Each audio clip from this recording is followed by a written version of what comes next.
Well, we're back again, Alyssa, with another popular segment for our show called Stop It. So serious. It's a serious issue, darn it. This is really just... Stop It is the segment where one of us, usually me, complains about something that's irritating in the world of boss land and HR world. And today, what I need to ask people to stop are quirky gotcha interview questions. You know what I'm talking about. If you were a tree, Yes. what kind of tree would you be? That right there is some bullshit. Pardon my French. Okay?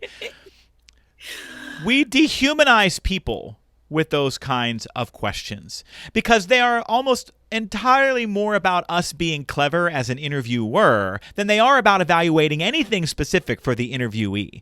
All we are doing is raising the blood pressure, raising the discomfort for them. And all we're doing is putting them in a situation where we think we're evaluating their capacity to perform under stress. But that's bunk. People don't perform under stress in the best way possible. So all we're doing is pushing away potential talent with stupid gotcha interview questions. I listened to a podcast this week, and the guy said his worst interview question he was ever asked was, how many paperclips would it take to fill this room? Are you kidding me? That's offensive. If anybody asks you that question in an interview, leave. Write a strongly worded letter. Bemoan that organization on the internet. They should be embarrassed. I heard another podcast recently where a guy was asked, how many elevators are in the United States? In a job interview.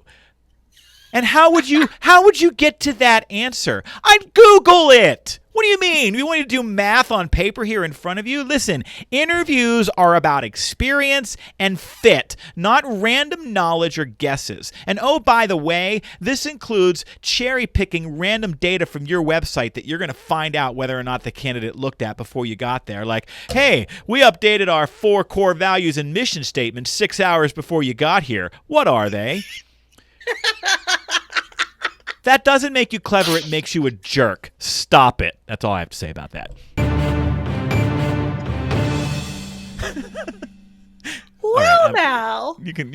I could have. I maybe went a little premature with the music there, but what say you? I don't know that there's more to say on it. Honestly, you said it all.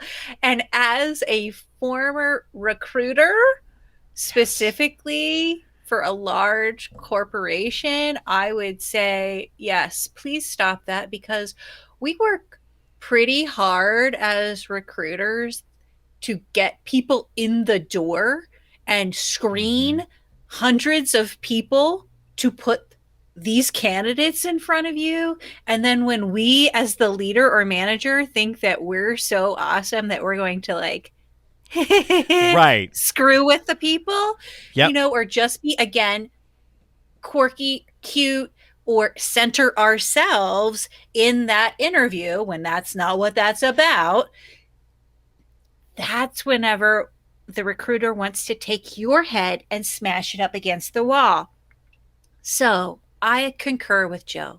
Please it's narcissism and sadism. Because you're just interested in watching someone squirm. That's it. You don't need to know what kind of color they are. It doesn't mean anything. If you were a bird. What bird would you be? What kind of bird would you be? Why? I'd be a woodpecker. And I'm not even gonna finish that thought. Drill right through your skull right now. Yeah, we can ask behavioral-based questions. Tell me about a time when. In interviews, we should ask situational questions. These kinds of situations will happen to the person in this position a lot. Take us through how you would handle that, what kind of support you would need. Those are all appropriate. But when you're zinging the person across from you, you look ridiculous. And it shows a complete lack of respect and humanity for that person.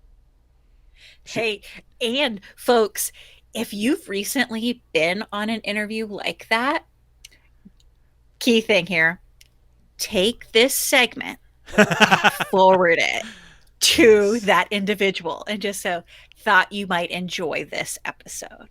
Oh, and you know what? If you're listening to this, and you have a ridiculous interview question that you've been asked, tell me about it. Go ahead and hit me up on Twitter, at JoeMull77, or on Instagram at JoeMull77, or email us at bossbetternow@gmail.com. If we get a couple of these, we'll pick and we'll revisit this, the most ridiculous job interview questions you've ever been asked, and we'll give out some cool swag to folks who maybe tell us about that. You think that'd be fun, Alyssa? What do you think? Oh, that would be so much fun. Yes. Let's do that. All right. And that ends our Stop It segment. I'm going to play the music one more time.